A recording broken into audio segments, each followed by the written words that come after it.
Hello, it's Wednesday. You may have noticed, if you follow these, that I missed last week's Work in Progress Wednesday, and that's because there wasn't much to report, and I was mostly focused on doing the unboxing of this wet palette, so that went up instead. However, we're back now with Work in Progress Wednesday, and the biggest, most important thing is that the Fyreslayers are no more. They're gone. They broke too many times, and I can't repair them and actually have them look good, and I hate them. I just hate those models. So I bought some more.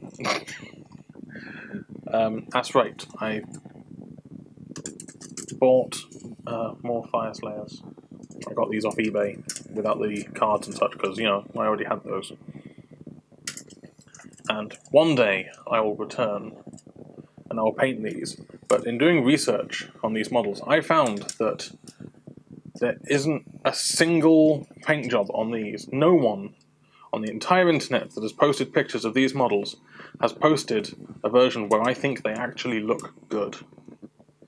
And it's nothing to do with the paint jobs, per se. I've seen, like, Slayer Sword winners paint these, and Golden Demon winners paint these guys up, and I still think they don't look good.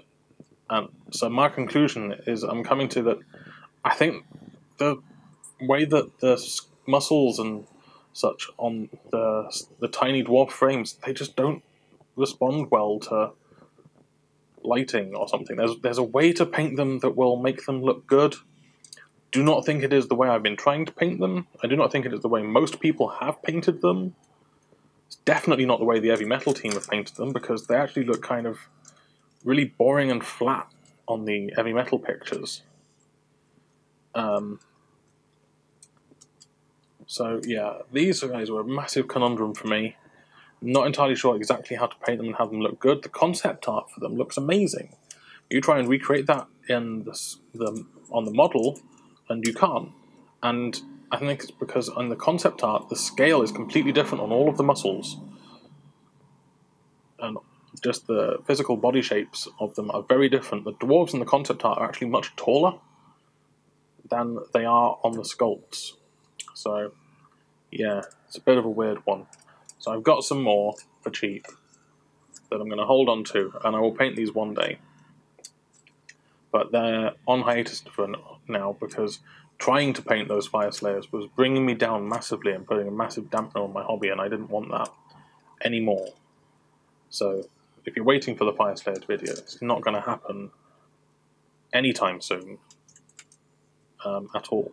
However, good news, everybody, for those of you that like Ratmen, because I'm painting up Spiteclaws Swarm. And these guys are really easy, and they're a lot of fun. And I've only done the metallics so far on these guys. But I'm really enjoying them, and I've got a very clear idea of how to paint them and how to have them look good. And there's a lot of dry brushing, but there'll also be some layering going up on the tails specifically. But yeah, these guys are a lot of fun. I'm having a lot of fun painting these.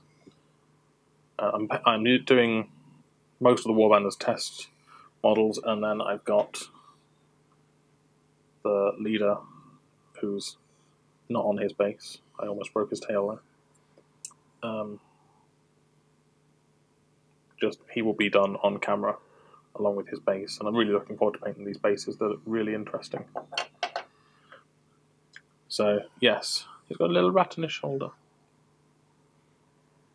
So yeah, these guys, I'm painting these right now, and I'm having a whale of a time with them. They're absolutely great. Very flimsy little models, got to be very careful. But I'm really enjoying them. Unlike the Fyreslayers, which I didn't enjoy at all. So that's next. That will be the next tutorial that goes up on Patreon, will be Spiteclaws Swarm. And then after that I'll be trying to knock out some of the Necromunda Goliaths.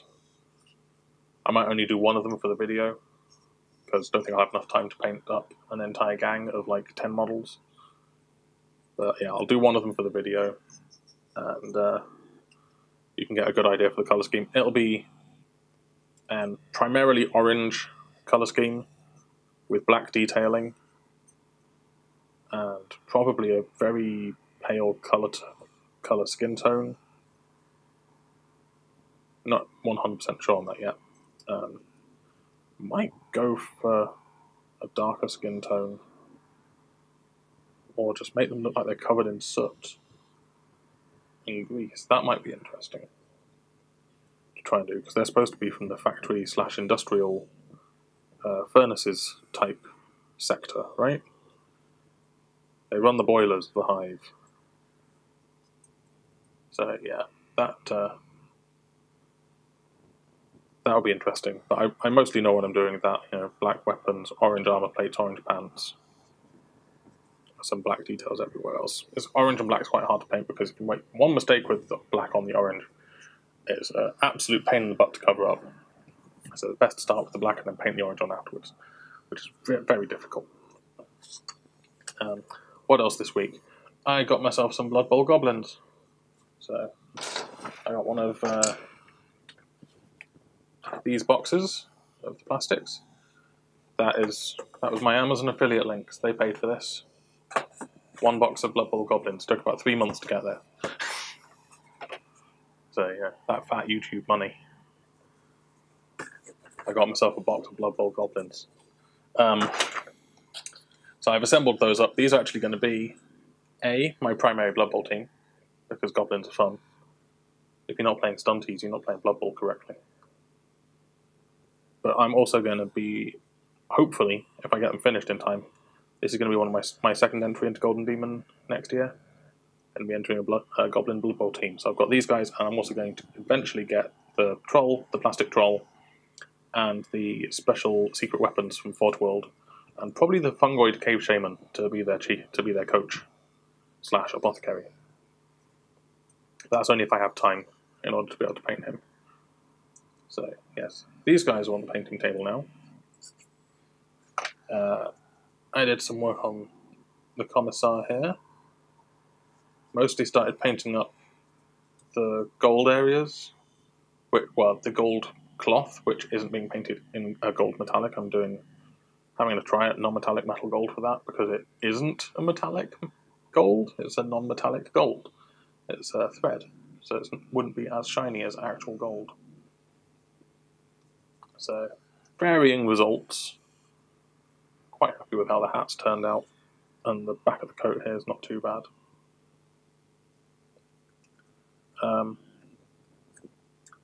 Needs another coat of varnish on it, actually, to take the shine off while I use different brand of paints.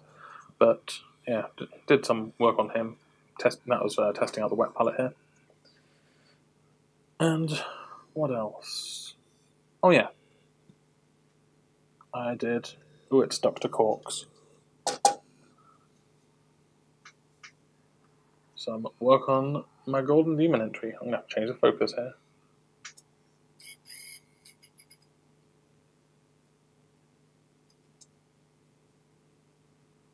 Yes, Carab Culln the Risen.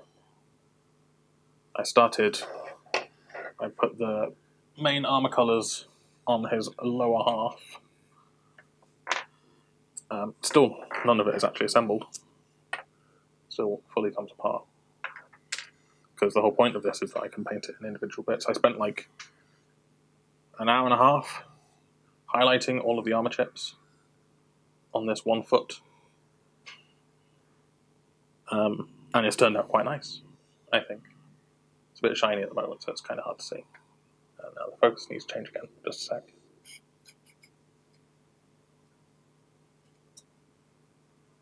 There you go, now you can see them better. So, this is what it looks like when I'm actually trying really hard. So, this is 1 foot. Just highlighting the paint chips took about an hour and a half, and painting all the shadows in. But the base colour was an airbrush job. What I did was I painted primer colour on first, and I'll probably do, once I get around to doing some of the larger body parts on this, I'll do a colour guide for this as a Patreon exclusive, because I don't fancy doing this as a full video, because it's a lot more in-depth than I normally do. But I painted a primer colour first, and then I used some of this, which is basically just liquid latex, and applied that with a sponge. This is the exact sponge.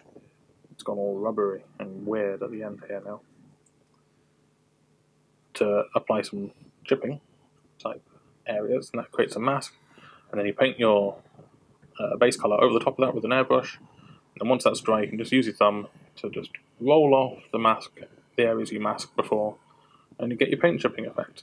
It's a bit more controlled than doing it with a sponge after the fact, because you can put the chips on with your sponge. You can see where they are, because this stuff takes about a minute to dry, 2 minutes to dry, and go clear, and even when it's clear you can still see it. But then you can just remove it. If there's too much in one area where you don't want it, or if there's some that are a weird shape, you can just remove this with your thumb, or get your little finger and just wipe off the areas of chipping that you don't want, and then try again. So it gives you the ability to really get it looking exactly how you want. And then you can put your base coat over, and then you just rub it off, and it's exactly how it was to start with. Whereas if you use the sponge method to dab on your paint afterwards, you're stuck with it. It's a destructive process. You can't undo that. So this works much better for that technique. And I've used it before on some of my orcs, but this is the first time I used it on Space Marines, because I wanted to have very little chipping compared to my orcs. Because I've started using hairspray chipping on my orcs instead of this, because it's a bit faster for the amount of chipping that I want on them. But for Space Marines, this is perfect amount of chipping. So yes, that's how I did that. The base colour. Oh, it's not that one. It's Vallejo dark grey blue. I think I might have said before that I was going to use that on my red scorpions. So the darkest point on this is Vallejo dark grey blue, and then I've just used lighter tones to highlight up. So yeah, it's basically like an hour and a half per section of armour to highlight all the chips and get everything looking nice. And then once that's done, I can move on to painting the metal areas around here. And I've got something special coming for doing these ball joints. I'm not sure how well it's gonna look.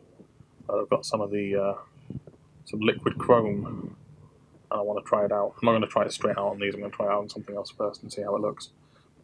But yeah, it'll be interesting to see how it works in scale, and if it looks ridiculously ugly or not.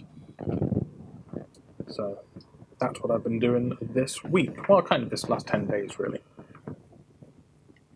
So for those of you waiting for a tutorial, Spiteclaws Swarm will be coming up to Patreon.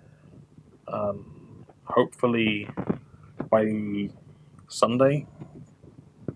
Yeah, hopefully Spiteclaws Swarm will have a tutorial on Sunday on Patreon. If not, it'll be a little bit after that, but they're only going to have a week's lead time before they go up on YouTube. And I hope you enjoyed the Death Watch Part 3. It'll be a while before there's another Death Watch part,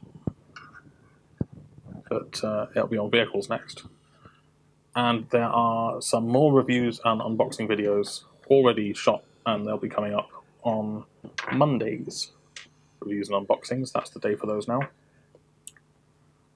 That's it. Yes, that is it. Subscribe, Patreon, social medias, and thank you for watching. We're almost at 10,000 subscriptions. That's pretty scary. That's a lot of people who care what I think. Wow. Also, bye.